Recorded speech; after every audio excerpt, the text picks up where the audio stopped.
15 abad yang lalu, dunia dalam keadaan jahiliyah. Di sebelah barat ada negara namanya Romawi. Sudah punya agama Katolik. Sudah ngerti wahyu, kitab suci, Injil atau The New Testament. Sudah ngerti nabi, nubuah, risalah, ngerti sudah. Sudah punya undang-undang, peraturan. Tapi jahiliyah Romawi sangat mengerikan. Yaitu paling suka, paling senang mengadakan acara namanya gladiator. Kalau suka nonton film, ada filmnya ini. Gak apa-apa nonton film sejarah, gak apa-apa. Budak dan budak diadu. Ditonton oleh kaisar, raja, oleh para pembesar agama, masyarakat umum. Kalau sudah ada yang terkapar, salah satunya mati, darahnya muncrat, tepuk tangan gembira. Menganggap acara sukses. Ini jahiliyah Romawi. Walaupun sudah punya agama, punya nabi, punya kitab suci, tapi masih jahiliyah.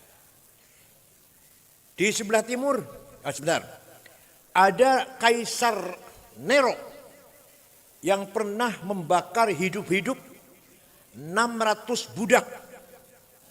Ditancapkan di kanan kiri jalan dan dia berjalan menikmati pemandangan terbakarnya 600 budak. Pernah ada pemberontakan dipimpin oleh pemberontakan budak, dipimpin oleh Spartacus. Ya, ada filmnya juga, ada filmnya. Saya kalau suka nonton sejarah. Tapi jelas pemberontak ini bunuh semuanya dengan kejam. Itu sebelah barat. Di sebelah timur ada negara sudah maju, sudah punya agama namanya Zoroaster. Sudah punya kitab suci namanya Avesta Sandinista. Sudah punya kitab undang-undang terkenal namanya Hammurabi. Kitab fikihnya lah, kalau itu kitab fikihnya itu Hammurabi. Tidak ada perbudakan. Tapi kezaliman sangat merajalela. Kalau yang melakukan kesalahan orang kecil, bapak-bapak ini, dihukum sekeras-kerasnya. Tancapkan di tombak. Buang ke jurang. Dimasukkan ke drum sampai mati. Itu cara hukuman di Persia terhadap orang bersalah. Kalau orang kecil, kalau yang melanggar orang besar, atau tukang pijitnya orang besar, atau tukang cukurnya orang, atau tetangganya pembesar, tenang-tenang saja. Tidak ada hukum bagi mereka. Hampir seperti sini ya, mirip seperti sekarang ya, ya kan? Mirip seperti sekarang. Ini namanya jahiliyah namanya. Namanya apa? Jahiliyah. Jawab, nggak usah takut jawab. Kok takut jawab? Mirip seperti sekarang. Di barat Romawi jahiliyah, di timur Persia jahiliyah, di tengah-tengah ada bangsa Arab. Bangsa yang sempurna jahiliyahnya. Tidak punya agama yang jelas. Nyembah batu tanpa ada dasar filosofinya. Teologinya nggak ada. Beda orang Buddha, orang Hindu. Nyembah batu tapi ada kitab sucinya. Namanya Rigveda, Mahavad Gita, Upanishad. Kitab suci orang Hindu Buddha. Kalau orang Arab nyembah batu, nggak ada dasar teologinya, nggak ada. Hidup bersuku-suku yang mudah perang. Tuhan ada 350. Lata, Uzza, Mana, Hubal, Ya'uq, Yaghut, Wad, Nasr. Di antaranya itu nama Hubal, di antaranya nama Tuhan itu. Kalau punya anak perempuan dianggap menjadi beban berat. Anak perempuan gak bisa membantu mencari rumput, gak bisa membantu cari air. Lebih baik dikubur sejak kecil. Sayyidina Umar pernah ngubur anaknya. Sayyidina Umar sebelum Islam. Kalau bapaknya mati, ibunya masih agak beres, ibu kandung, ibunya masih beres, diambil sendiri. Eman-eman kalau diambil orang lain. Hanya masalah sepele, bisa perang puluhan tahun. Ada perang namanya perang Fijar. 40 tahun. Gara-garanya apa?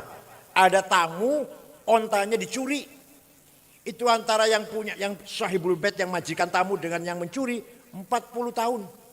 Namanya perang Fijar. Rasulullah waktu itu umur 14 tahun, membantu pamannya Abu Thalib membawakan anak panah. Itu. Ummiyyin, buta huruf. Tidak ngerti apa-apa. Gak ada sekolah, madrasah, pendidikan. Waktu Nabi lahir yang bisa nulis, baca tulis tidak lebih dari 10 orang. Umayyah bin Abi Salat, Antar al-Amsi, Qus al-Ayadi, itu aja lah. Nabi Adibiyani, Salma bin Zuhair bin Abi Salma, bisa disebut namanya lah, yang bisa baca tulis. Rasulullah SAW sendiri pun An-Nabiyul Ummi, Nabi yang tidak bisa baca, tidak bisa nulis.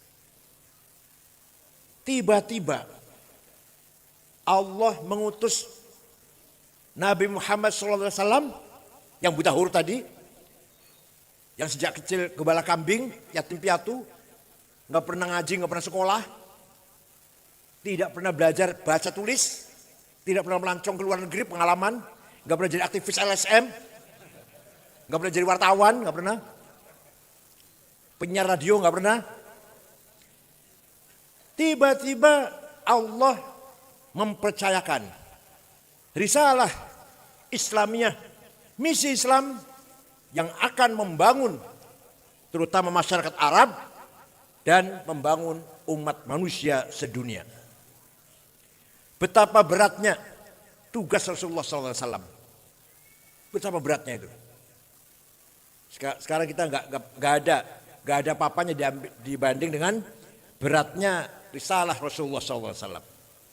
Di tengah-tengah masyarakat yang biadab tadi, Rasulullah diberi tugas membangun masyarakat seperti itu. Caranya gimana? Allah memberi guidance. Huwallazi ba'atsa fil ummiyina rasulan minhum yatlu 'alaihim ayatihi wa yuzakkihim wa yu'allimuhumul kitaba wal hikmah wa in kanu min qablu lafi dhalalim mubin. Dulu suara saya enak dulu, sekarang sudah 72 tahun umur saya. Sudah 72 tahun. Ayah saya meninggal 70. Gus Dur wafat 69. Kakak saya 63. Saya udah lebih udah. Ya, sebentar lagi, enggak lama lagi paling. Cucu 10. Yang paling besar cucu saya lagi S2 di Melbourne, di Monash, Australia. Jadi cucu udah lagi S2. Allah mengutus Nabi Muhammad diperintahkan membangun masyarakat yang ummiyin, buta huruf, dan dhalalim mubin, sesat dalam agama. Caranya gimana? Step pertama, langkah pertama, yatlu alaihim ayatih, memperdengarkan ayat-ayat Al-Qur'an kepada orang Arab yang jahiliyah tadi. Orang Arab semua kaget. Heran, Muhammad tiba-tiba bisa menyampaikan kalam yang dari sisi redaksi balighah, indah sekali bahasanya, gak bisa dikalahkan.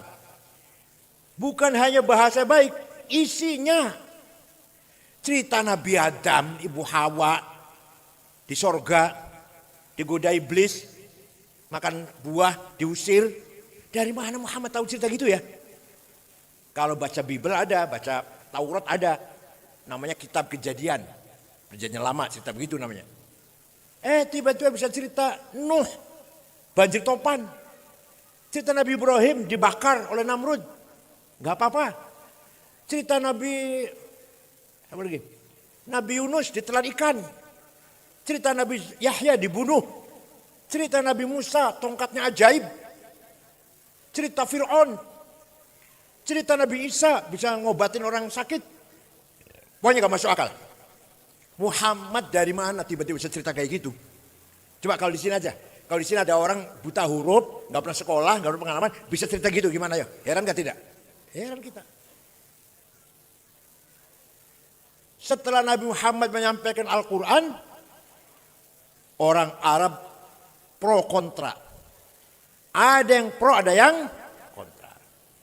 Yang kontra, yang menolak, bukan karena tidak percaya kehebatan Al-Quran, kehebatan Nabi Muhammad, tapi gengsi. Pertama, Muhammad mencaci maki berhala. Saya bisnisnya jualan berhala. Nah kalau saya ikut Muhammad, bangkrut ekonomi saya. Kiai Hadi melarang jual beli khamar, bir. Lah saya bisnisnya itu ya. Masa ikut Kiai? Paham tidak? Paham tidak? Ada kayak gitu? Ada enggak? Ada. Yang kedua, kalau saya ikut Muhammad, berkumpul dengan budak-budak. Bilal, hitam, Suhaib, Yasir, Ahmad bin Yasir. Budak. Nanti kalau saya ikut Muhammad, satu majelis dengan budak. Waduh, gengsi banget dong. Kalau saya ikut Kiai, nanti ngaji di musola, baunya jengkol, airnya kosong, ciduknya bolong, tikarnya sobek, lampunya 5 watt, Masya Allah. Kiainya sendalnya lili, sarungnya cap gajah duduk, baju koko 2 bulan belum ganti, sorbannya pas bagi-bagi calon wali kota, gak pernah beli lagi. Minyaknya misik, Kalau saya ikut Kiai, masa hidup dengan mereka yang gombal itu? Gak mau. Ada lagi yang Muhammad menceritakan azab. Barang siapa maksiat, bakar api neraka. Mengerikan. Barang siapa zina, barang membunuh orang, barang siapa mencuri, maka masuk neraka, bakar. Daripada saya dengar itu lebih gak dengar. Paham gak? Daripada saya mendengarkan Kiai ngaji, bisa neraka, lebih gak dengar. Mengerikan. Saya kerjanya gitu kok. Saya kerjanya gitu pekerjaannya. Tiap hari zina, tiap hari korupsi, tiap hari mencuri, nipu orang. Ngeri mendengarkan itu. Paham tidak? Nah. Tapi yang menerima hidayatul Quran juga banyak. Antara lain Sayyidina Umar sudah setengah bulan meninggalkan kota Mekah, berburu. Setengah bulan kembali masuk Mekah, mendengar berita adik kandungnya namanya Fatimah bintil Khattab dan suaminya Sa'id bin Amr bin Nufail masuk Islam. Umar kaget, apa-apaan adik saya ini, tempeleng ini. Datang ke rumahnya. Sampai pintu rumahnya, adiknya Fatimah sedang baca Quran. Bismillahirrahmanirrahim. Taha ma anzalna alaikal Qur'ana litashqa illa tadhkiratan liman yakhsha tanzilan mimman khalaqal arda was samawatil ula ar-rahmanu 'alal 'arsy istawa. Taha, wahai Muhammad. Taha, wahai Muhammad. Ma anzalna alaikal Qur'ana tashqa. Tidak sekali-kali aku turun kepadamu Quran membuat kamu celaka. Tidak. Illa tadhkiratan liman yakhsha. Quran memberi peringatan. Bawa peringatan kepada siapapun yang mau diingatkan. Diturunkan oleh Allah Tuhan yang menciptakan bumi dan langit. Dialah Ar-Rahman yang maha kasih sayang. Yang menguasai alam semesta dari aras sampai ujung alam. Itu Sayyidina Umar mendengar itu. Yang tadi mau nempelengin. Lemes, apa? Lemes siapa ya? Bahasa Betawi apa lemes tuh? Terduduk. Bahasa Jawanya ngelumpruk. Terduduk. Berkeringat dingin. Akhirnya Umar ketok pintu, masuk, ambil kertas yang dari baca adiknya itu, dia membaca. Bismillahirrahmanirrahim. Toha ma anzalna 'alaikal Qur'ana litashqa illa tadhkiratan liman yakhsha. Sambil berkeringat dingin itu. Selesai baca, apa kata Umar? Aina Muhammad al-an? Di mana Muhammad sekarang?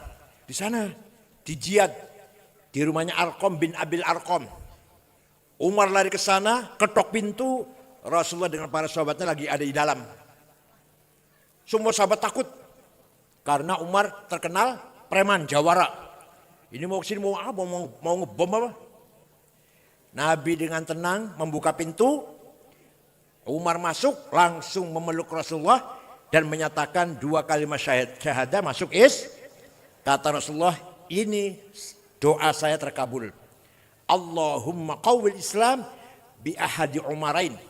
Ya Allah, kuatkanlah Islam dengan salah satu Umar. Kalau enggak Amr bin Hisham Abu Jahal, Umar bin Khattab. Sama-sama namanya Umar dan Amr. Rupanya hidayah turun ke Sayyidina Umar bin Khattab, tidak kepada Amr bin Hisham. Setelah masuk Islam, apa kata Umar?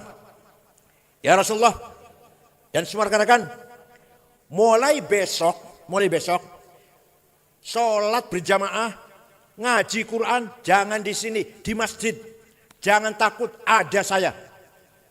Barang siapa yang ingin istrinya janda, barang siapa yang ingin anaknya jadi yatim, lawan saya. Ya ini di sini juga harus ada yang begitu, ada yang begitu? Ada enggak? Ayo Ustaz Hadi terus pondok. Jangan takut, ada saya. Ada enggak itu? Ada tidak? Kelihatan penakut-penakut, Masya Allah. Negara juga harus ada TNI kan? Harus ada TNI yang siap mempertahankan negara. Sayyidina Umar itu contohnya. Jangan takut. Ayo sholat di masjid. Ada saya. Semua perjuangan butuhkan benteng. Nah, ini sama dengan cerita masuk Islamnya Prabu Siliwangi, Pangeran Pamanah Rasa. Mendengar ada agama Islam di Rengas Dengklok, Kerawang, disebarkan, diajarkan oleh Syekh Hasanuddin, orang Cina, dari Cina itu. Karena dia kiroah ahli qori, maka disebut Syekh Qura. Berangkatlah Prabu Siliwangi menuju Kerawang, saya bunuh. Sampai di sana ada santrinya lagi baca Quran. Suaranya merdu, lagunya enak. Dilihat perempuan kutilang, kuning tinggi langsing. Ini di Bojongsari jarang ini. Kalau sebaliknya banyak, saya jamin banyak kalau sebaliknya. Gembrot pendek, hitam banyak kalau di Bojongsari. Pangeran Pamanah Rasa jangankan akan membunuh Syekh Qura, malah klepek-klepek, jatuh cinta. Syekh, untuk saya saja, saya kawin. Ya silakan. Tapi ente harus masuk Islam. Masuk Islam gak apa-apa. Buat syahadat masuk Islam. Terjadi pernikahan antara Prabu Siliwangi dengan Subang Larang. Anaknya Ki Gede Tapa, Bandar Pelabuhan Cirebon, kepala Bandar Pelabuhan Cirebon. Konon katanya Prabu Siliwangi Islamnya nggak serius, nggak begitu serius lah. Tapi nanti punya anak 3. 1, Syekh Rahmatullah yang terkenal dengan panggilan Prabu Kian Santang, yang kuburnya di Gunung Gadog, Garut. Ini nggak tahu ya, sejarah ini nggak tahu. Masya Allah, tapi kalau dongeng yang lainnya apal-apal. Yang menyebarkan Islam seluruh masyarakat Sunda Parahyangan. Itu jasanya Syekh Rahmatullah Prabu Kian Santang. Yang kedua, Syekh Somadullah yang akan jadi Bupati Cirebon. Sakti orangnya. Terkenal dengan panggilan Ki Kuwu Cirebon. Yang ketiga perempuan. Namanya Walang Sungsang. Cantik. Atau Syarifah Mudaim. Dinikah oleh Sayyid yang datang dari Pakistan. Kalau dulu India ya, Pakistan lah. Nanti punya anak Syekh Syarif Hidayatullah atau Sunan Gunung Jati. Jadi Sunan Gunung Jati itu dari ibu cucu Prabu Siliwangi. Kalau dari ayah Minas Sadah. Turunan Nabi dari Al-Hasni. Dari Musa Al-Kadzim. Bukan dari Yaman, bukan. Dari Samarkand, dari Samarkand.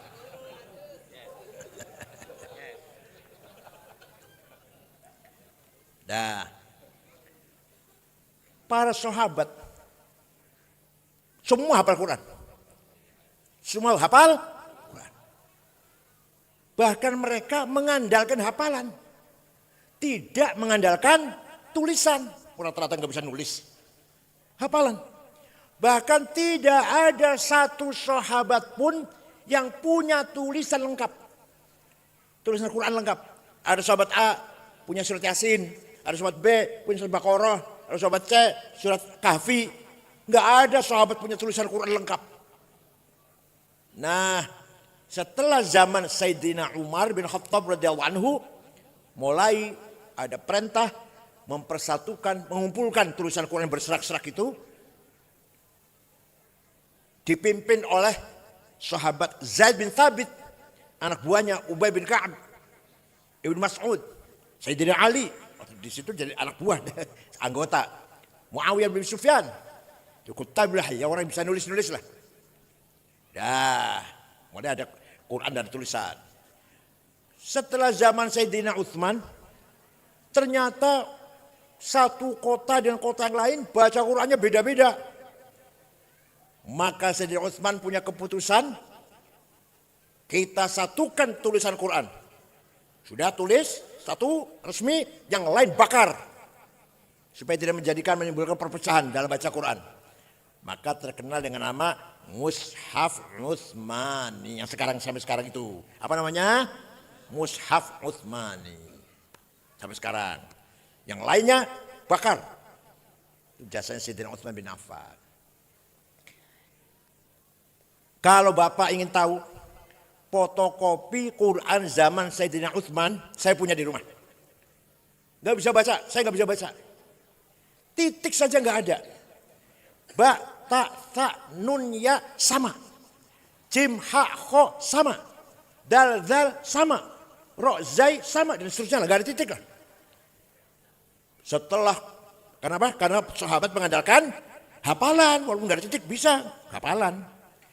Nah, setelah Islam menyebar luas, umat Islam membutuhkan titik membedakan satu huruf dengan yang lain. Maka ada seorang ulama dari Persia, bukan dari Arab. Betul. Namanya Imam Abul Aswad Ad-Du'ali. Siapa? Tahun 62 Hijriah. Punya ide wad'un nuqat 'alal huruf. Bikin titik, batik satu di bawah, tadi dua di atas, tadi tiga di atas, jim di tengah, hak non titik, kho titik di atas. Siapa yang bikin? Alah, lupa udah. Biasa namanya Solikin. Jumadi, Toto. Saya nggak akan ulang saya biar yang nggak apa ya sudah. Sudah ada titik, mulai orang Islam mulai jelas baca tulisan Quran. Tapi masih banyak yang salah. Setelah semakin meluas umat Islam. Maka ada seorang ulama ajam, bukan orang Arab. Bukan orang Yaman, bukan. Ngarang gagas fathah, domah, kasroh, fathaten, domaten, kasroten, tasdid, sukun. Imam Khalil bin Ahmad Al-Farahidi. Dari kota Farhad, Afghanistan. Kalau sekarang Afghanistan. Baru terang baca. Ada titik, ada harokat. Tapi masih banyak yang salah baca Quran. Orang Purwokerto ada nggak? Ada nggak? Orang Banyumas ada nggak? Banjarnegara, Purbalingga, sampai sekarang, alhamdulillah ngalamin ahli sunnah wal jamaah, kiai sangit ngakil, Masya Allah. Itu berarti keluarnya huruf dari tenggorokan nggak benar. Makhraj, maksudnya apa namanya?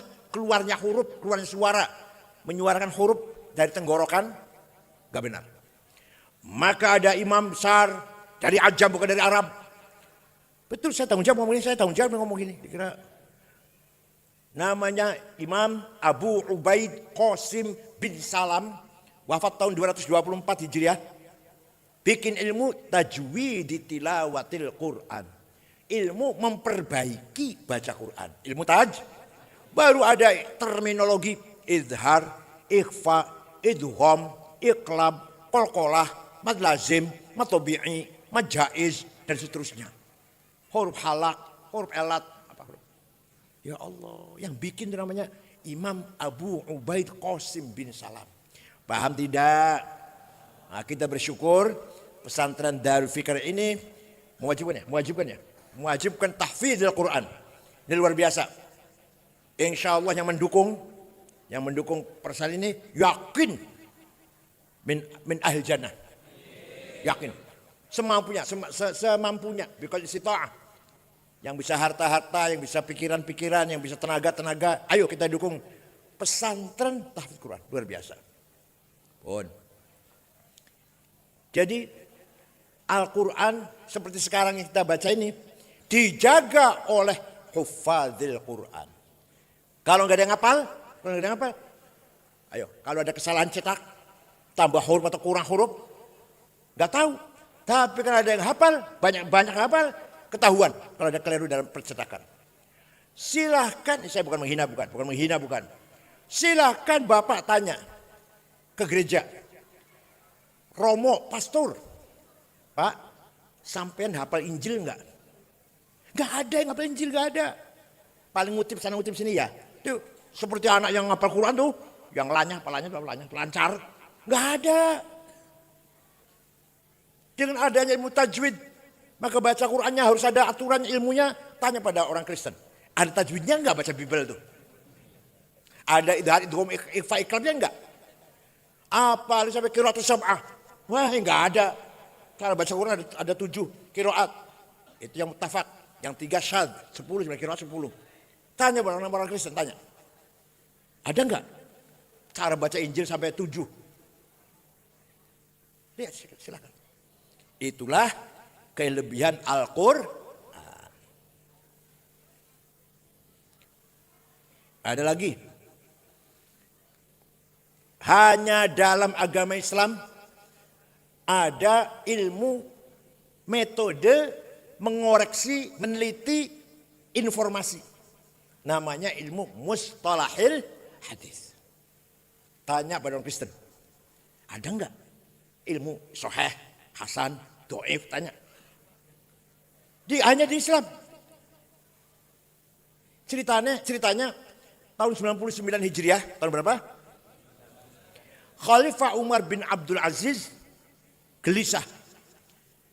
Banyak hadis palsu. Maka Umar bin Abdul Aziz memanggil ulama namanya Syihabuddin Roma Hurmuzi. Siapa? Bukan orang Arab. Orang Roma Hurmuz. Syekh, bisa nggak bikin metode seleksi hadis? Insya Allah bisa. 1 minggu lapor, sudah jadi ilmunya. Coba terangkan. Hadis ada yang sahih. Syaratnya ada 4. Antara murid dan guru ketemu. Jadi kalau misalkan saya ngomong, kata Gus Dur, sahih itu karena saya ketemu dengan Gus Dur. Jadi kalau saya ngomong, kata Kiai Hasyim Asy'ari, itu enggak sahih, saya enggak ketemu dengan Kiai Hasyim. Yang kedua, si gurunya dobit, hafalan cerdas. Yang ketiga, thiqah, bisa dipercaya gurunya ini. Yang keempat, adil, tidak pernah nyuri sendal di masjid. Jangan nyuri sepeda motor, sendalnya enggak pernah. Kalau dalam kitabnya diterangkan contohnya tidak pernah mencuri sebutir bawang. Itu contoh kitab, contoh saya yang biasa terjadi lah. Nyolong sendal di masjid. Yang salah khotibnya, yang salah. Khotibnya khutbah, khudul hasanat wa turkus sayyiat. Ambil yang bagus-bagus, tinggal yang jelek-jelek. Keluar pilih sendal bagus jadinya. Yang jelek ditinggal. Yang salah khotibnya yang salah. Dah. Ilmu mustalah hadis. Imam Bukhari yang hafal hadis 600.000 dengan sanadnya, setelah ditatbikkan, diimplementasikan dengan ilmu mustalah hadis, menurut beliau hadis yang sahih hanya 4.000. Beliau, tapi kalau Imam Muslim lebih banyak lagi, Imam Hakim lebih banyak lagi hadis sahih, bukan hanya 4.000. Itulah ilmu yang bermanfaat. Ada lagi Imam Syafi'i Ini orang Arab ini. Orang Arab Syafi'i. Imam siapa? Abu Abdullah Muhammad bin Idris bin Abbas bin Uthman bin Syafi' bin Musayyab bin Abdul Yazid bin Abdul Muttalib. Nama lengkapnya itu. Lahir di kota Ghazah yang sedang dibom oleh Israel ini. Itu lahirnya Syafi'i. Tahun 150 Hijriah. Wafat di Kairo. Dusun Fustat, Kairo, Mesir. Tahun 204 Hijriah. Artinya usianya cuma 54 tahun. 50? Ada orang usianya pendek tapi jembar. Kiai Wahid Hashim, bapaknya Gus Dur. Tim inti anggota panitia persiapan kemerdekaan Indonesia, tim 9. Ketuanya Soekarno, Sekretariat Muhammad Hatta. Wahid Hashim anggotanya. Usianya hanya 39 tahun. Imam Ghazali 55. Lebih dari Imam Syafi'i 1 tahun. Dan banyak imam-imam yang muda, wafat muda. Luar biasa. Ada lagi orang Depok, usianya panjang tapi sempit. Hanya lumayan nyoblos Pak Sufyan. Gak ada manfaatnya kecuali untuk nyoblos Pak Sufyan.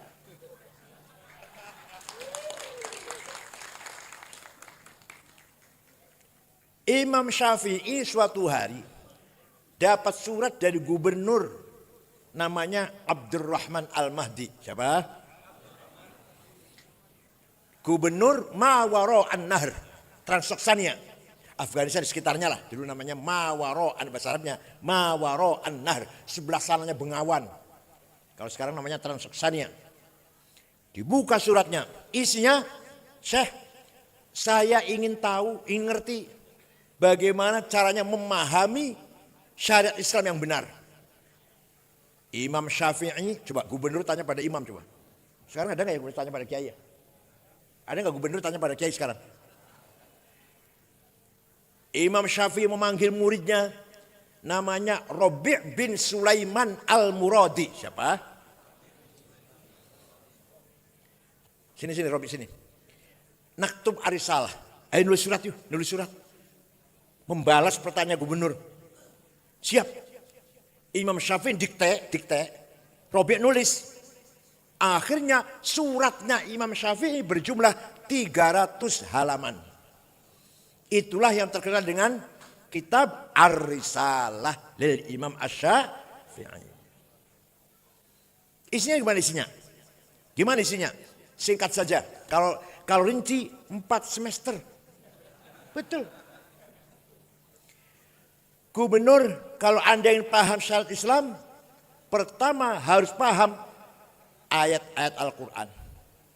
Ayat Quran tidak satu, tidak sama. Ada ayat muhkamah, sudah jelas, gak butuh tafsir, gak butuh takwil.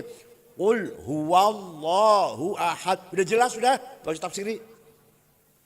Yang kedua, mutasyabihah, remeng-remeng, butuh tafsir. Aula mastumun nisa, suami istri punya wudhu senggolan batal, mula masah. Apa mula masah itu? Kata Imam Malik, kalau syahwat batal, kalau gak syahwat gak apa-apa. Kata Imam Ahmad Hambali, kalau saling, musyarakah namanya, la masa. Saling memeluk batal, kalau enggak batal. Kata Syafi'i, suami istri senggolan, sengaja gak sengaja, syahwat gak syahwat, batal. Kakek-kakek dan nenek punya wudhu senggolan, batal. Syafi'i itu. Kalau kata Imam Abu Hanifah, saya baru saja sejarah ke makbarnya di Irak 2 minggu yang lalu, masjid besar, ramai orang ngaji banyak. Kata Imam Abu Hanifah, senggolan di sini artinya apa?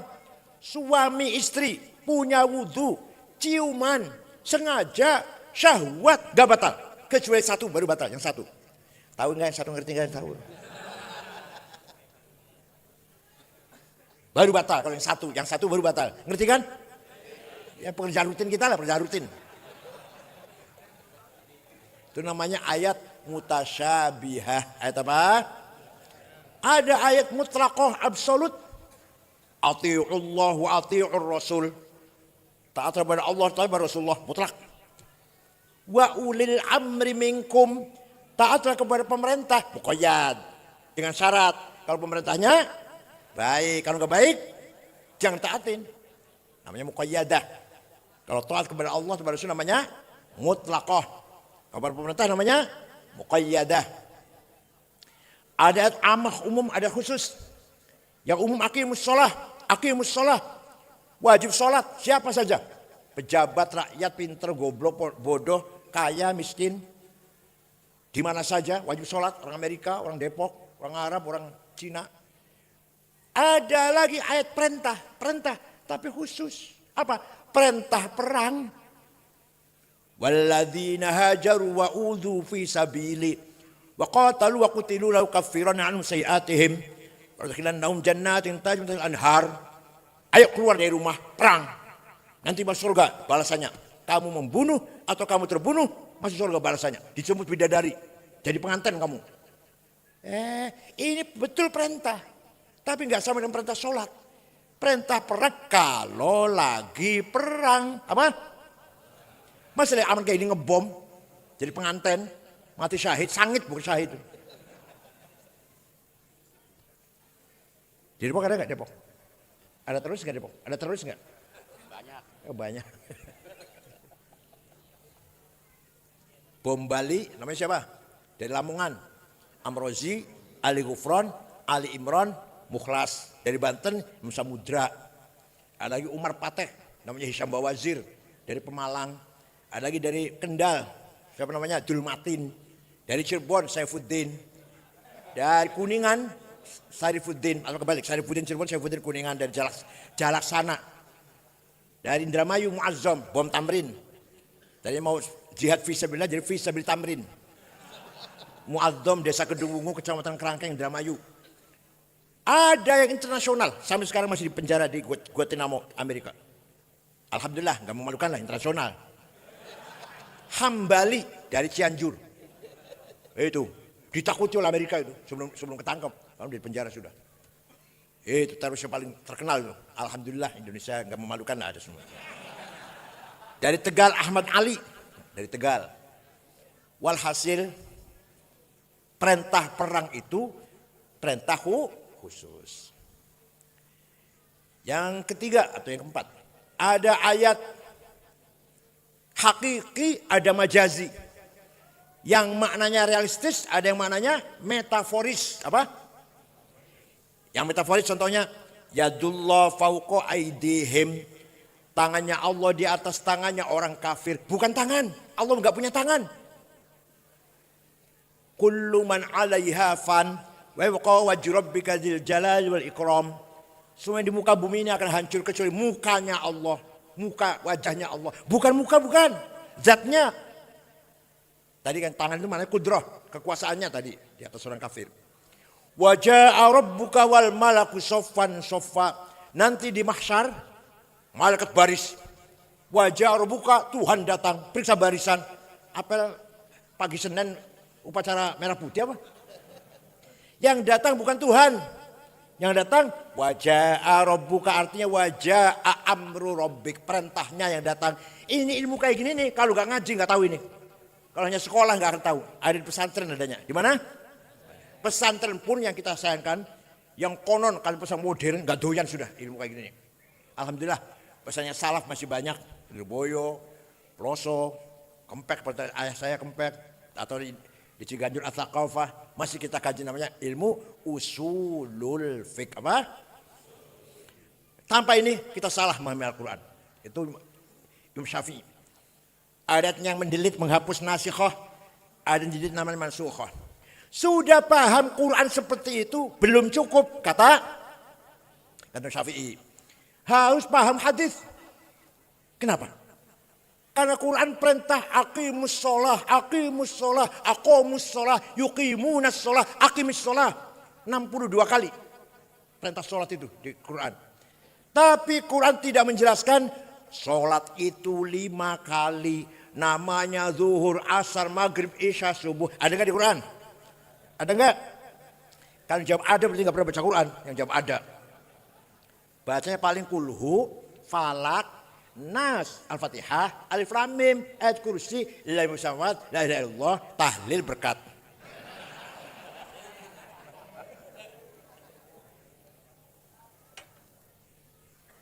Tidak ada di Quran sholat itu 5 kali. Coba, begitu pentingnya sholat padahal. Quran nggak menjelaskan sholat itu 5 kali. namanya zuhur, asar, maghrib, isya, subuh. Gak ada.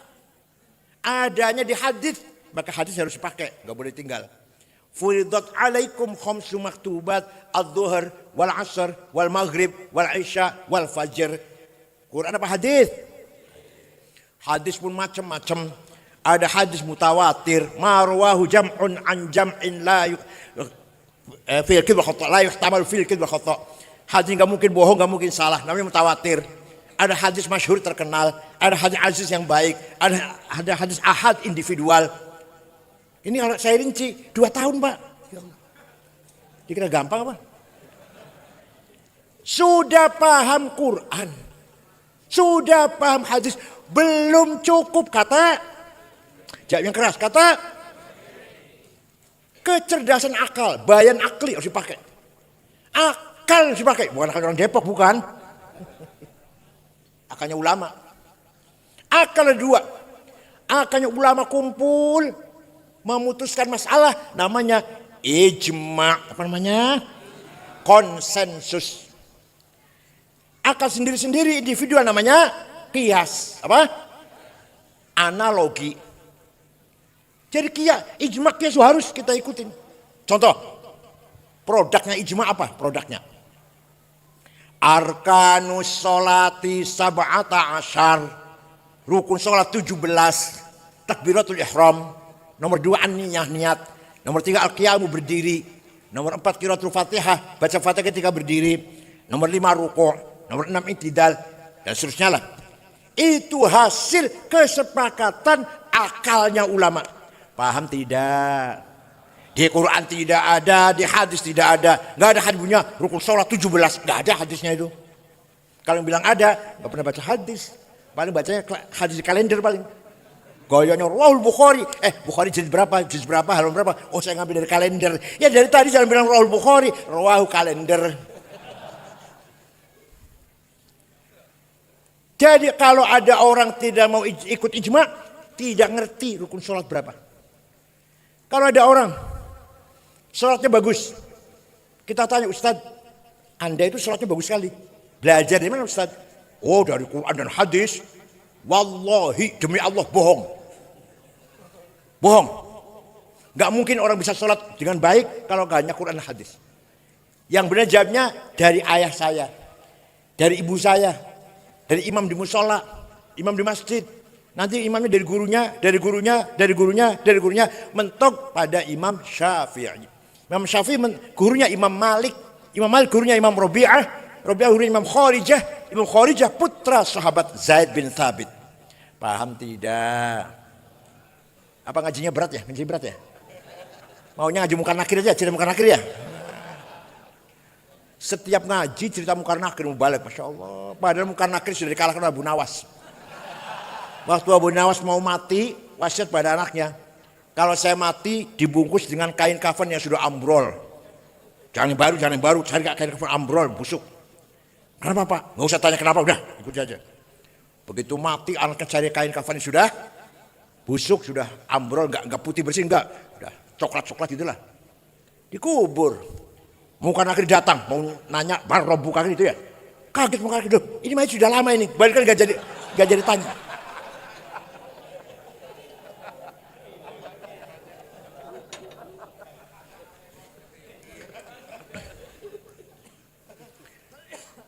Ngaji jangan Munkar Nakir terus. Sayang. Kita di sini 4 jam, 3 jam. Keluar tenaga, ya keluar biaya kan bensin, minimal bensin. Coba kira-kira pulang ada ilmu yang didapatin. Jangan hanya cerita Munkar Nakir terus. Udah tahu semua lah, tahu semua kan ya. Di kuburan ada Munkar Nakir tahu semua kan? Nah, sekarang akalnya ulama yang sendiri-sendiri, namanya qiyas. Ada 9. Burhani, Aulawi, Mantiki, Jadali, Istiqra'i, Tamthili, Khitabi, Syi'ari, Iqna'i. Macam-macam qiyas tuh. Qiyas burhani. Sabu-sabu narkoba halal apa haram? Yang keras jawabnya halal apa haram? Berani mengharamkan ada di Quran? Inna sabu ada Quran? Atau hadis ada? Bisa haram karena kias. Namanya kias burhani, kias fakta. Ini faktanya barang memabukkan. Namanya burhan fakta. Berarti kalau memabukkan sama dengan khamr. Khamr kan ada. Ya ayyuhalladzina amanu innamal khamru wal maisiru wal ansab wal azlam rijsun min amal syaitan fajtanibuh. Khamr itu haram, harus kamu tinggalkan. Ini barang sama-sama memabukkan, faktanya ini sama dengan khamr. Berarti hukumnya sama dengan khamr. Namanya kias apa? Burhani. Kias apa? Yang kedua kias aulawi. Nempeleng ayah ibu. Boleh enggak? Quran enggak melarang tuh. Quran enggak pernah melarang jangan nempeleng ayah ibu, enggak ada. Yang ada wala taqullahuma uffi wala tanharuhuma. Kamu jangan ngomong kasar, kamu jangan bentak-bentak ayah ibu. Kalau gitu kita masuk rumahnya ayah ibu enggak usah bentak, tempelengnya aja enggak apa-apa. Harus pakai kias. Kalau bentak saja haram, kalau ngomong dengan bahasa yang kasar saja dosa besar pada ayah ibu, lebih-lebih nempeleng. Nah, kias apa namanya? Aulawi. Fabil aula, lebih-lebih. Wala taqrabuz zina innahu kana fahisyatan wa sa'a sabila. Kamu jangan mendekati zina. Haram mendekati zina haram. Zinanya jawab. Mendekati zina haram. Wala taqrabu az-zina. Itu mendekati, zinanya lebih-lebih. Jawabnya gitu. Fabil aula. Namanya kias aulawi. Masih ada 7 lagi kias, kalau saya lagi saya terangkan. Kalau saya lagi. Dan 2 aja dulu contohnya. Nah, ini yang paling penting, Dengan adanya metode ijma' dan kias, dengarkan penting. Dengan adanya metode ijma' dan kias, lahirlah ilmu yang namanya ilmu fikih. Dari Sapina yang kecil sampai Majmu' karang Imam Nawawi 24 jilid, Mahalli 40 jilid. Berjilid ilmu fikih itu karena ada metode namanya ijma' dan kias. Seandainya tidak ada ijma' dan kias, nggak ada ilmu fikih. Bahkan kebanyakan kias, ijma' sedikit. Kebanyakan kias fikih itu. Makanya orang Kiai NU yang paling pinter ilmu fikih kalau punya metode ijma' dan selain NU pinter enggak? Musyawarah ulama NU menerima pertanyaan dari masyarakat, 15 pertanyaan.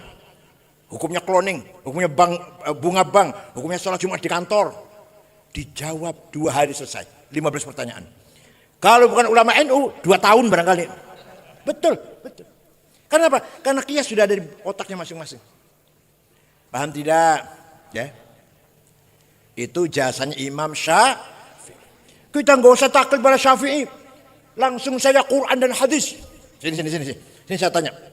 Hadis yang paling baik, hadisnya siapa? Bukhari. Wah, nomor 1 itu. Bukhari. Saya juga tahu. Mantan ketua PBNU ini. Tahu bahwa Imam Bukhari hadis nomor 1, tahu saya. Tapi ente nggak tahu bahwa Imam Bukhari yang hadis nomor 1 itu muridnya Syafi'i, goblok. Imam Syafi'i wafat tahun 204, Imam Bukhari wafat tahun 256. Muridnya Syafi'i. Imam Bukhari yang hafal hadis itu Syafi'iyul madhab. Di cover kulitnya kitab Sahih Bukhari, Sahih Al-Bukhari, Jam' wa Ta'lif, Jam' wa Tasnif, Muhammad bin Ismail Al-Bukhari, Al-Mutawaffa sanata 256. Syafi'iyul madhab. Imam Ghazali yang cerdas itu Syafi'iyul madhab. Imam Razi yang cerdas itu Syafi'iyul madhab. Padahal Imam Syafi'i gak ngarang tafsir. Imam Razi ngarang tafsir 32 jilid.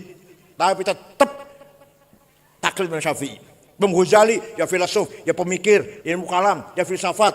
Tetap madhabnya Syafi'i. Ente orang Bojong Sari, SAG, ya Allah.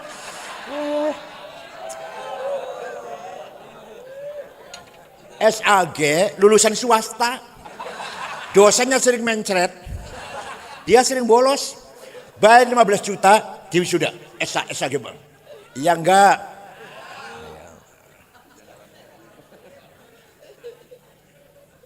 Ayo imam siapa ya? Ayo sebut imam siapa?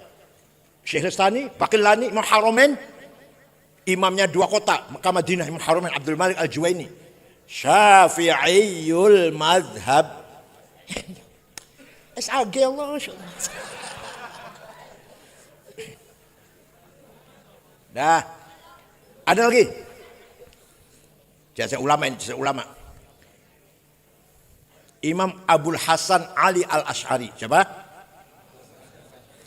Beliau baca Quran bolak-balik. Gak cuma falak nas, enggak. Bolak-balik baca Quran. Mendapatkan pemahaman, beliau pemahaman sendiri, bahwa Allah punya sifat yang wajib 20. Pemahaman beliau sendiri. Di Qurannya enggak ada sifat Allah yang wajib 20. Enggak ada di Quran gitu. Pemahaman beliau. Berarti yang mustahil 20. Yang jaiz 1. Malah sifat nomor 1, sifat apa? Wujud. Sifat wujud ada. Di Quran tidak ada kalimat wujud. Ayo. Innallaha wujud. Ada enggak ayat itu? Ada enggak? Kalau Sami'un Basir ada? Ala kulli syai'in qadir ada? Qudrah itu. Bi kulli syai'in alim, berilmu ada? Hayyun qayyum, hayah hidup ada? Tapi Allah itu ada, enggak ada di Qurannya. Ya Allah. Ya kok berani Imam Asy'ari punya keputusan bersifat nomor 1 malah wujud. Menurut Imam Asy'ari, sesungguhnya kita ini tidak ada. Tapi kita ini diadakan. Ayo, kita ini ada apa diadakan? Ada apa diadakan kita ini? Diadakan oleh yang ada. Yang ada sebelum lapal ada itu ada, sudah ada. Bahkan kita menggunakan kata ada. Ahmad ada di masjid misalnya gitu kan. Karena ada yang ada. Kita menggunakan kata tidak ada. Ahmad gak ada di masjid. Karena ada yang ada. Maka yang ada hanyalah yang ada. Hala paham gak ya Masya Allah.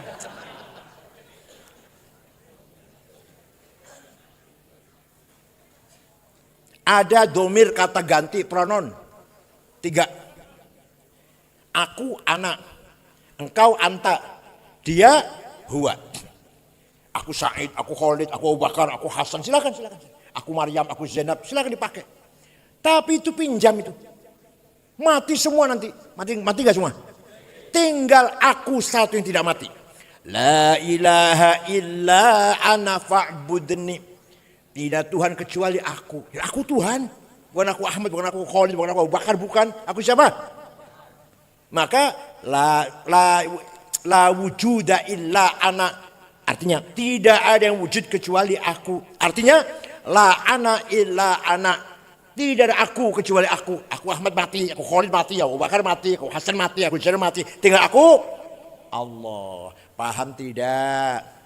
Jadi kita menggunakan aku Said, aku Khalid, aku Ahmad. Minjem itu. Maunya berapa tahun pinjamnya?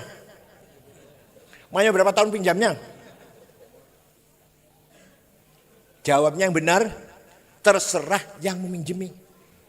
Siapa tahu pulang dari sini. Innalillahi wa inna ilaihi raji'un. Allah rahmu.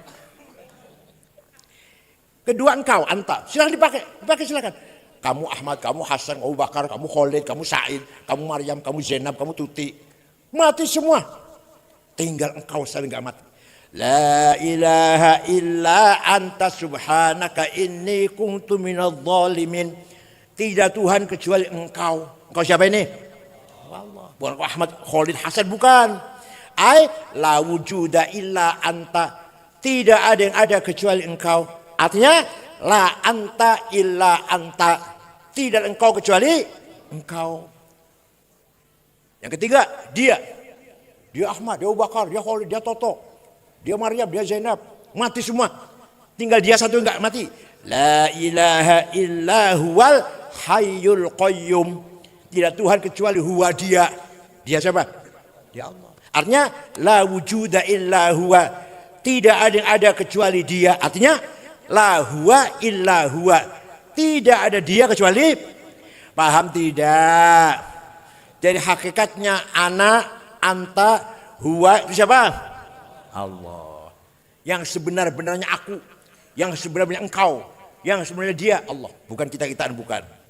Maka Imam Asy'ari menetapkan sifat ada nomor 1. Sifat apa?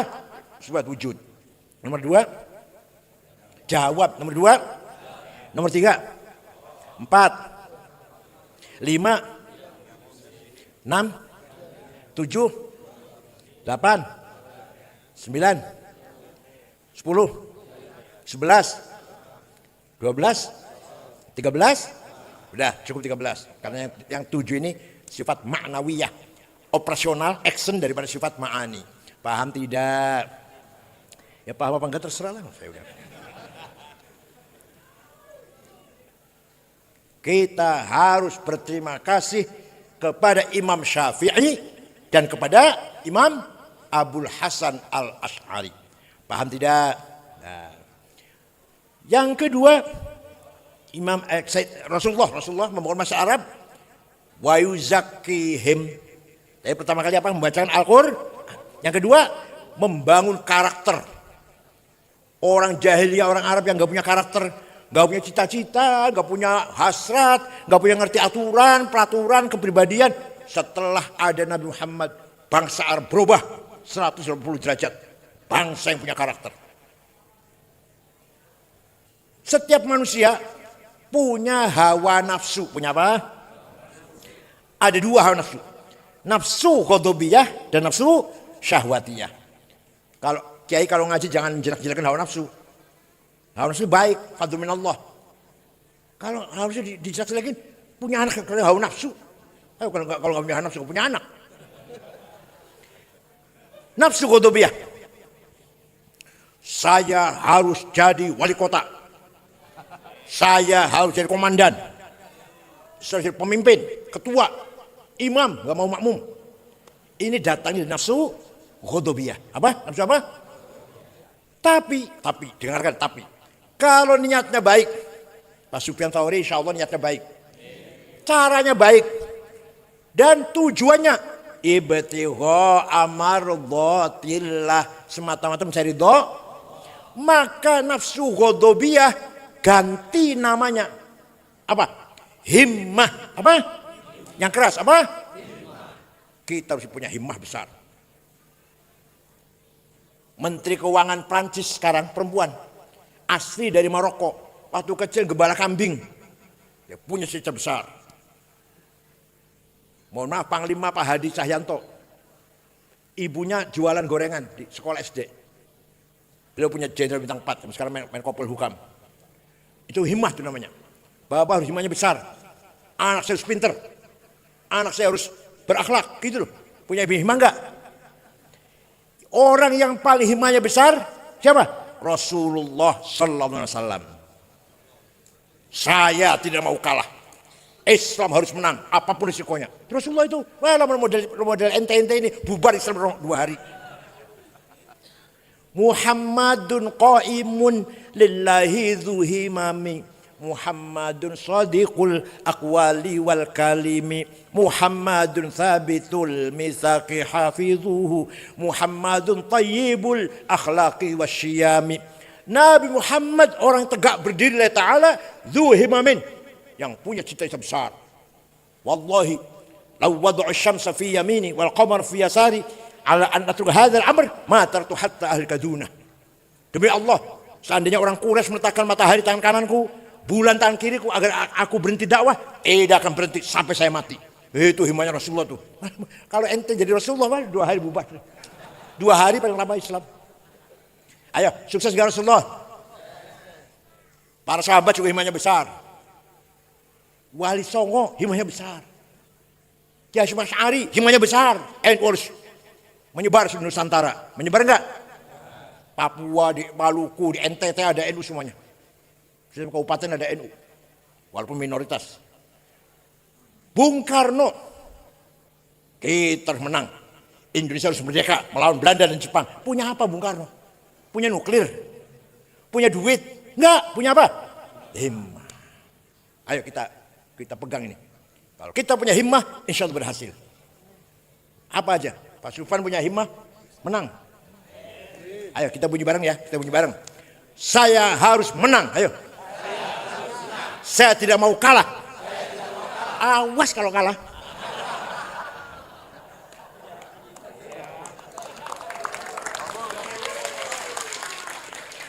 Yang kedua, hawa nafsu syahwatiyah. Saya ingin hidup enak, makan enak, tidur enak, uang banyak, rumah bagus, mobil mewah, perusahaan banyak, tanah banyak, apalagi banyak apalagi?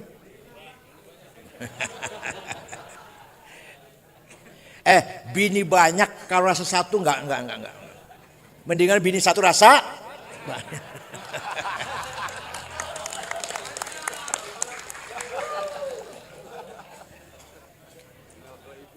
Saya harus kaya. Itu namanya syahwatiyah, Syahwat bukan hanya dengan istri, bukan. Ingin kaya, ingin senang, ingin enjoy hidup ini, uangnya banyak. Itu namanya kalau dengan niat baik, tujuan baik, caranya baik, namanya bukan syahwatiyah, namanya azimah. Apa namanya? Ala qadri ahli azmi ta'til azaimu wa ta'ti ala qadril kiramil makarimu fatakburu fi aini as-saghiri sigharuha wa tasgharu fi ainil azimil azaimu. Dengan azimah kita bisa meraih kemuliaan. Ya Allah. Sahabat Utsman kaya. Pernah sedekah gandum berapa? Nggak dihitung. Yang jelas diangkut dengan 700 onta. Kita pernah sedekah beras berapa, diangkut berapa gerobak, berapa cikar. Karena kaya. Syekh Abdul Qadir Al-Jilani, saya baru ziarah di Irak 2 minggu yang lalu. Orang Baghdad, suatu hari ziarah ke Imam Syafi'i di Mesir. Berangkat ke Mesir, ziarah Imam Syafi'i. Apalagi orang apa? Depok. Syekh Abdul Qadir Al-Jilani aja ziarah kubur. Ente sombong banget mau ziarah kubur. Sampai di sana menyaksikan, melihat penduduk masyarakat sekitar kuburnya Imam Syafi'i di dusun Fustat, Kairo, miskin-miskin, narat-narat, gak punya rumah. Syekh Abdul Qadir Jilani segera beli tanah 10 hektar, diwakafkan untuk masyarakat sekitar kuburan Syafi'i. Sampai sekarang, Pak, rusun tulisannya besar, Auqaf Syekh Abdul Qadir Al-Jilani. Yang Syekh Abdul Qadir Jilani itu wali, kaya, dermawan. Ente wali bukan? Kaya tidak? Dermawan apa melarat? Apa pelit? Sayyid Muhammad bin Ali Al-Maliki Al-Hasni di Mekah, Sayyid Muhammad bin Ali Al-Maliki Al-Hasni. Waktu saya di sana, beliau santrinya 700. Ditanggung. Makan, minum, kebutuhan, sakit diobatin, dibiayai, ditanggung semuanya. Pulang kasih tiket, ya karena kaya. Jangan marah, tak bisa. Syekh Abil Hasan Asyadili, muridnya 6.000, ditanggung, pengikutnya 6.000. Beliau sendiri rumahnya bagus, pakaiannya keren, jasnya dibikin dari bahan dormil, semeter 13 juta, sepatunya Hermes 25 juta, kacamata Cartier 45 juta, bajunya Gaye Laros, Christian Dior, apalagi Armani, Pierre Cardin 7 juta baju dalamnya itu. Ikat pinggangnya Belly 4 juta. Minyak wanginya Jo Malone. Bulgari. Louis Vuitton 7 juta. Kalau Bulgari 5. Kalau Jo Malone 3,5 paling tidak. Ente minyaknya misik, Masya Allah.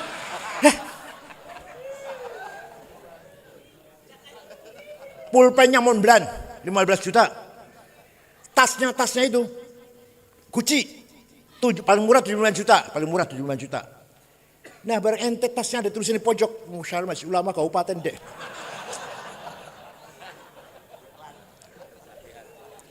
Ada yang tanya, Syekh, antum itu wali kutub, bahkan salah satu wali kutub, Syekh Abdul Qadir Jilani, Abil Hasyadzili, Syekh Hasan Rifai, Syekh Ahmad Badawi, wali kutub 4.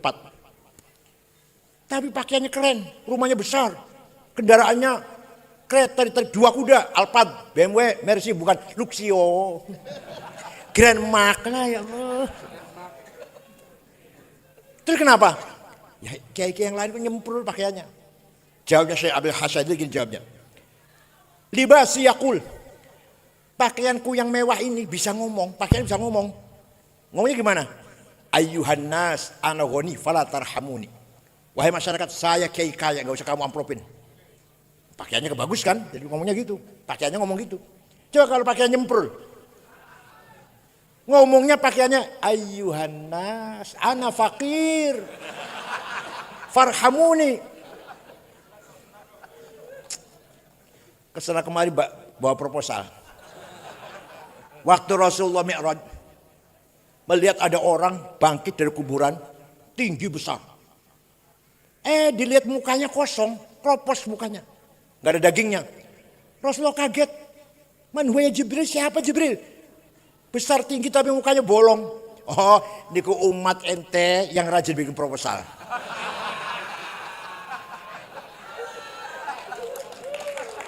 Yang rajin minta-minta, di kitab begitu, di kitab kalau proposal, yang rajin minta-minta.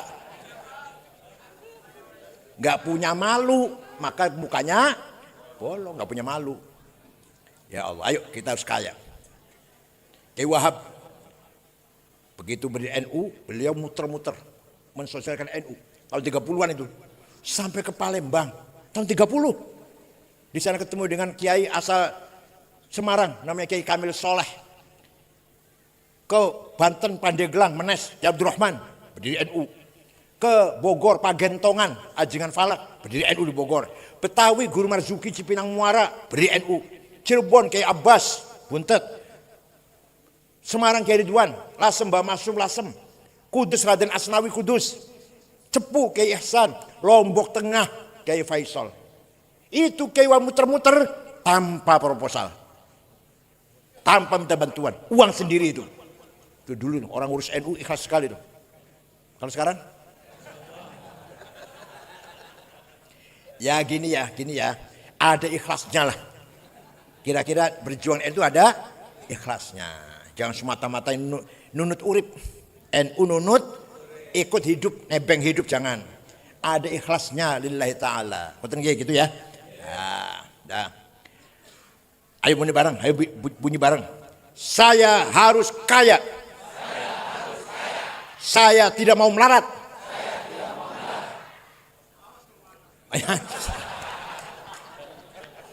Wal yakhshal ladzina law taraku min khalfihim dzurriyyatan dhi'afan khafu 'alaihim falyattaqullaha wal yaqulu qawlan sadida. Jangan sampai kamu melarat. Itu artinya itu. Jangan sampai kamu meninggalkan anak cucu yang melarat dhi'afan. Upayakan kamu kaya, meninggalkan anak cucu yang kaya juga, karena kita mewariskan harta yang banyak. Ini perintah Allah. Jadi kaya itu wajib, melarat itu dosa. Kaya itu melarat. Mau pesantren pakai duit, pergi haji, melakukan rukun Islam pakai duit, membiayai anak ke pesantren pakai, ya Allah, sedekah, hibah, jariyah, infak, wakaf pakai. Jadi orang kaya, orang melarat baik mana? Orang kaya, orang melarat baik mana? Baik orang kaya. Kelihatannya tadi enggak. 50 orang kaya Indonesia nomor 1 Prayogo Pangestu. Uangnya 1.150 triliun. Nomor 2 Budi Hartono, BCA, rokok jarum, rokok cap jarum. 950 triliun.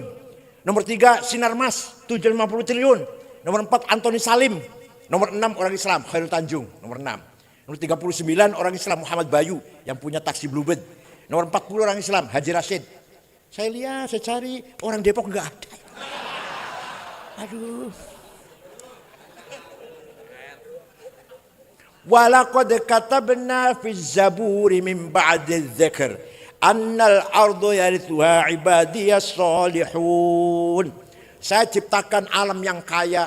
Ada nikel, batu bara, mangan, boksit, granit, biji besi, biji tembaga, uranium, tarium, timah, gas, minyak, bahkan emas, berlian. Indonesia ada ini.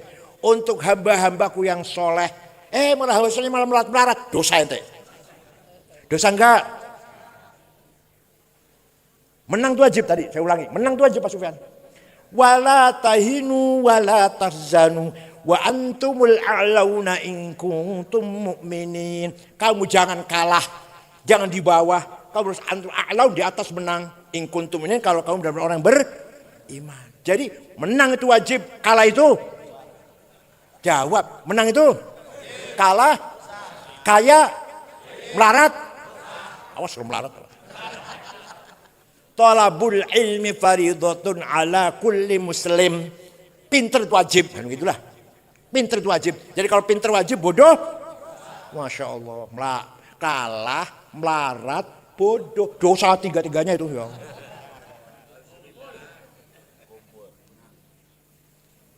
Nah, itu namanya wa yuzakkihim.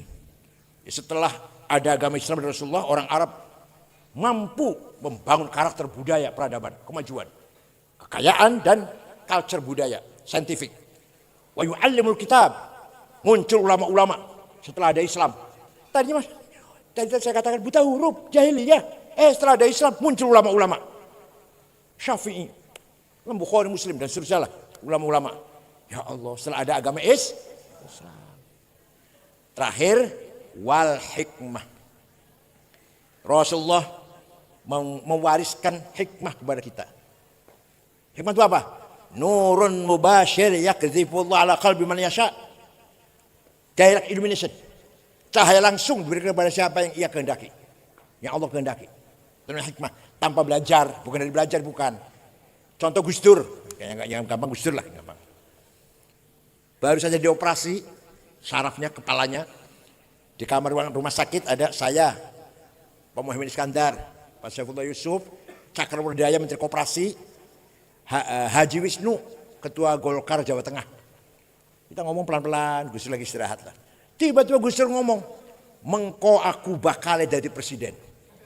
Nanti saya akan jadi presiden. Kita orang lima kaget, orang lima ini. Gus Dur udah konslet ini. Siapa yang ngasih tahu Gus Dur mau jadi presiden? Ngasih tahu siapa?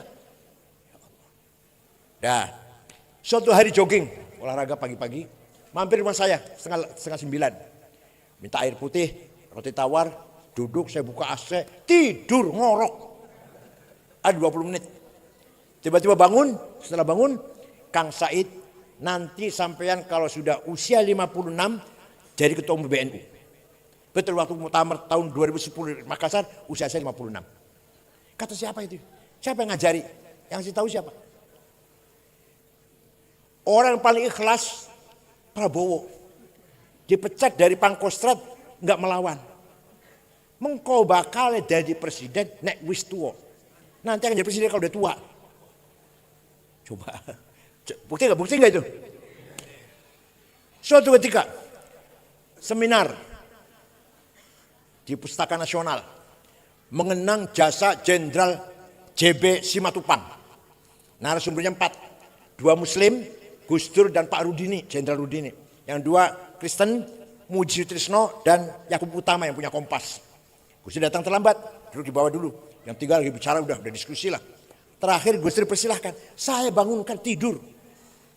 Saya bangunkan, Gus panjenengan naik. Omongannya orang 3 orang tadi dikomentari semua. Itu orang tepuk tangan luar biasa itu. Yang 3 orang tadi ngomong, ya kalau benar, kalau setuju ditambahi, diperkuat, kalau yang nggak setuju dia tolak. Tidur ngorok. Ini namanya wal hikmah. Apa namanya?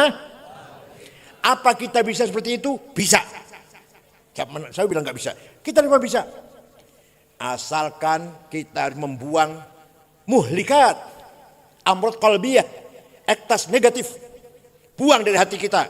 Sombong, dengki, benci, permusuhan, suudzon, riya, ujub, sum'ah, baghdha, adawah. Bisa? Bisa buang itu? Itu namanya taholli. Apa namanya? Proses cleaning. Kalau sudah selesai itu tinggal tahalli, proses dressing. Apa? Tobat, warok, zuhud, tawakal, ridho, syukur, qanaah, mahabbah, puncaknya ma'rifat. Bisa? Masya Allah. Puncaknya adalah tajalli. Orang dari tajalli itu apa?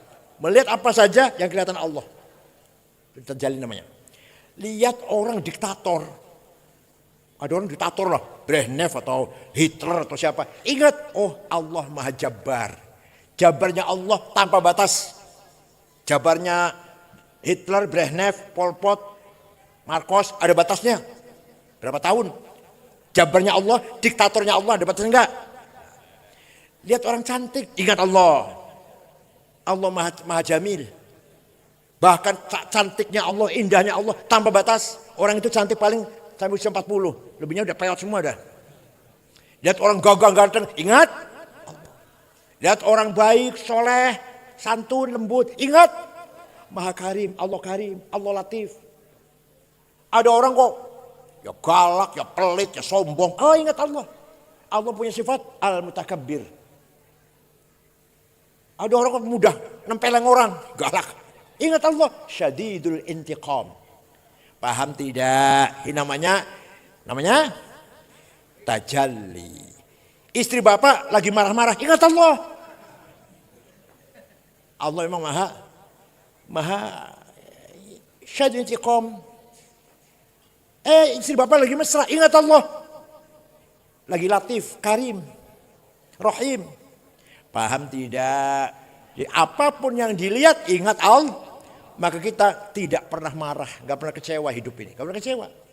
Ingat ada orang kaya, ingat Allah. Al-Ghani al-Mughni. Ada orang melarat terus, gak pernah kaya-kaya. Oh itu al-Mudhil, al-Qabid. Ada orang menang terus, gak pernah kalah. Oh al-Aziz, al-Azim. Ada orang kalah terus, al-Mudhil. Ada orang kelakuannya lurus terus, oh itu al-Hadi. Ada orang jelek sekali kelakuannya, oh itu al-Mudhil. Abdul Mudil. Paham tidak? Jadi semua yang terjadi adalah tajalli min tajalliyatillah. Itu ringkasnya lah.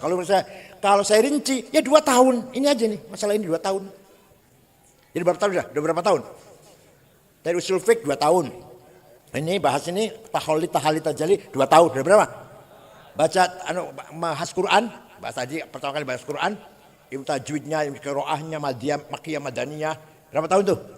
2 tahun. Jadi udah berapa tuh? Ya Allah, ini saya sampaikan dalam waktu 1 jam. Iya, ilmu kalam tadi yang ada, hanya Allah yang ada, itu 2 tahun itu. Hubungannya zat dan sifat. Ta'al-suluhi, ta'al-tanjizi. Ya Allah, sifat ada nafsiyah, salbiyah, ma'ani, ma'nawiyah. 2 tahun.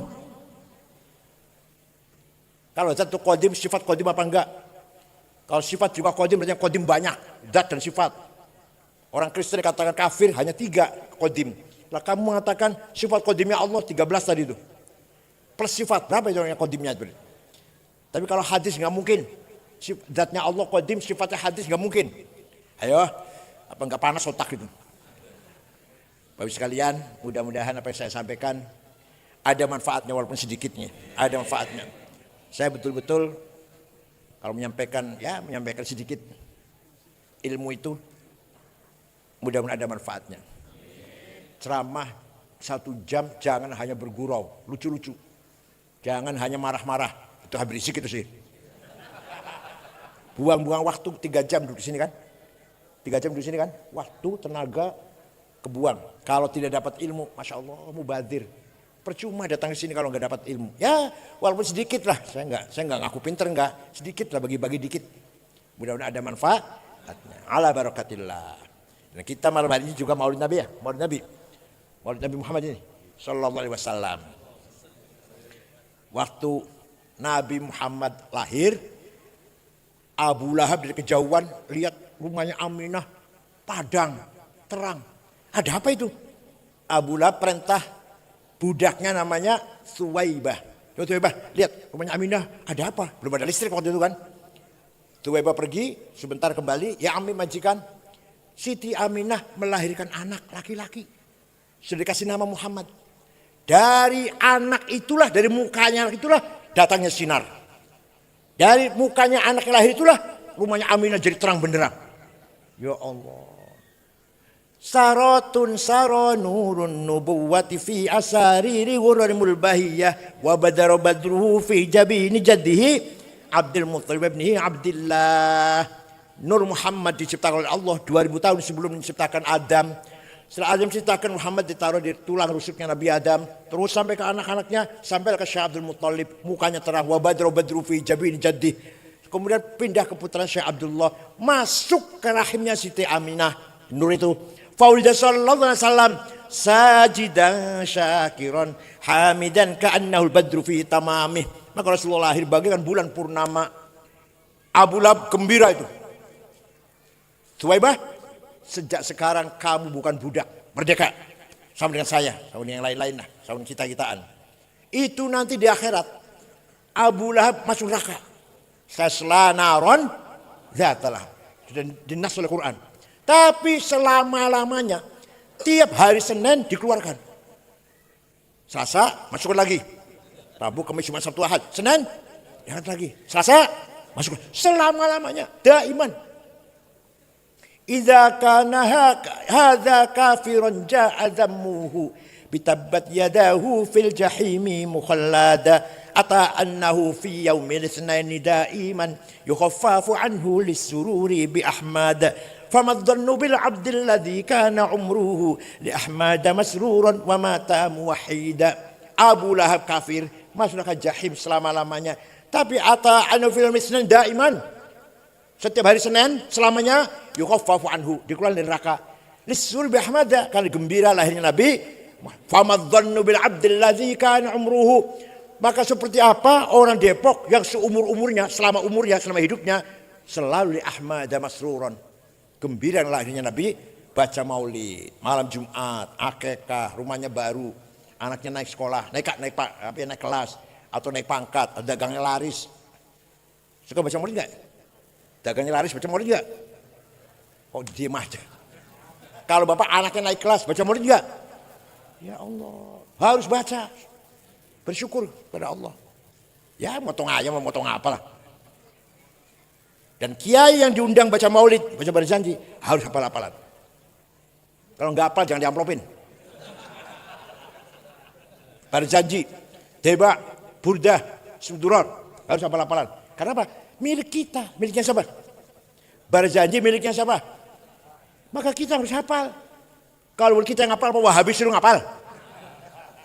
HTI suruh ngapal?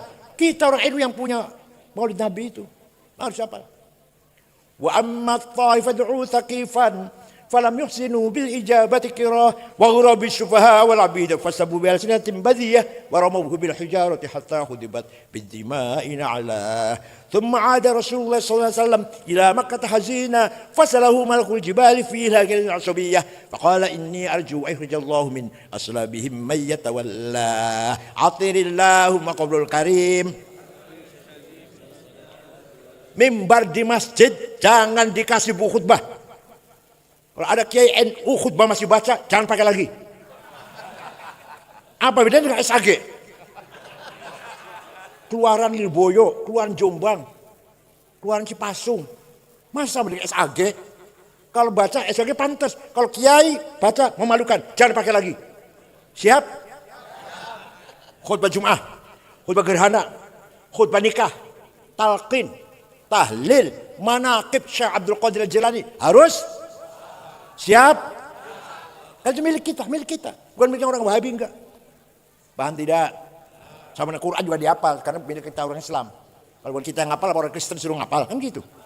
Sama, Maulid Nabi milik orang NU. Kalau kita enggak hafal, Wahabi suruh ngapal. Ayo siap hafal enggak? Kurang keras. Siap hafal berjanji? Alhamdulillah. Burdah? Ada yang hafal burdah?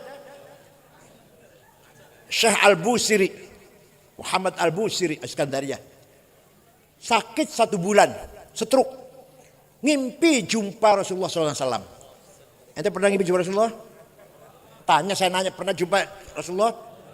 Kalau jumpa genderuwo, ya Rasulullah, saya sakit sudah 1 bulan, sholat aja nggak bisa dengan berdiri, nggak bisa jalan. Saya punya nazar ingin menggubah qasidah syair yang isinya memuji-muji engkau. Minta izin Rasulullah. Ya silakan saya izinkan. 1 minggu ngimpi lagi. Sudah selesai Rasulullah karangan saya. Coba dengar. Dibaca, saya ingin dengar. Baca. Setelah saya baca. Fatabassama Rasulullah sallallahu alaihi wasallam. Rasul tersenyum. Wa radiyallahu, Rasul senang. Wa masaja sadahu fata'affa fauran. Ngusap-ngusap badannya, besoknya sembuh, bisa jalan. Amin tadzakkuri jiranin bidhi salami mazatta dam'an jaro min muqlatin bidami am habbatir rihu min tilqa'i kazimatin wa awmadul barqu fi dhulma'i min idami fama li 'ainayka in qul takfu fahamata wa ma li qalbika in qul tastafik yahimi ayahsabu sabbu annal hubba munkatimu ma baina munsajimin min huwa muttal. Gak ada yang hafal ini? Amin tadzakuri jirun bidhi salami. Kenapa engkau selalu menangis tiada henti-hentinya sampai air matamu bercampur darah? Apakah karena engkau sedang rindu pada perempuan yang ada di dusun Dhi Salam? Atau engkau sedang teringat suatu hari panas, angin bertiup kencang di desa Kazimah? Atau engkau sedang teringat suatu malam gelap gulita di desa Idham? Kenapa kamu kurus kering, gak enak makan, gak enak tidur? Pasti kamu lagi mabok cinta. Masih lagi mabok? Ayo ngaku saja. Kamu lagi mabok cinta. Jawabnya, na'am sara taifu man ahwa fa'arraqani wal hubbu ya'taridul ladzati bil alami ya laimi fil hawal udri ma'dziratan minni ilaika walau ansafta lam talumi. Na'am, memang benar. Saya lagi mabok cinta. Lagi rindu. Sampai jadi penyakit.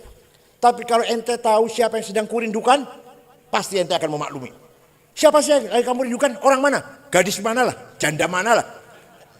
Yang sedang kurindukan adalah Muhammadun Sayyidul Kaunaini wa Thaqalaini wal Fariqaini min urbin wa min ajami Nabiyunal Amirun nahi fala ahadu abarra fi qawli la minhu wa la na'ami huwal habibul ladzi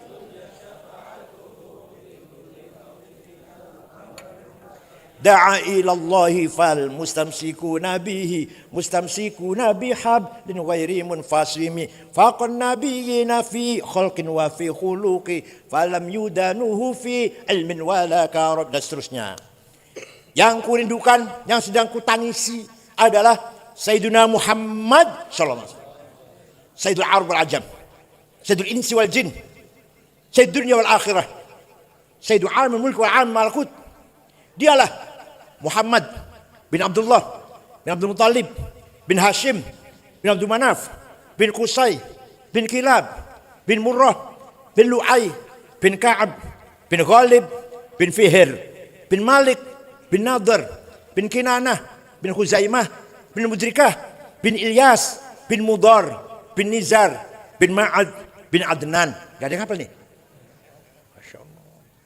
Bin Ad bin Udad bin Hamaisa bin Salaman bin Banat bin Haml bin Qidra bin Ismail bin Ibrahim bin Azar bin Taroh bin Nakhur bin Sharuh bin Arhu bin Falig bin Abir bin Arfahshad bin Sam bin Nuh bin Lamak bin Matusalih bin Akhnuh bin Idris bin Hormuz bin Hilayil bin Qinan bin Anush bin Syith bin Adam alaihissalam. Ya Allah.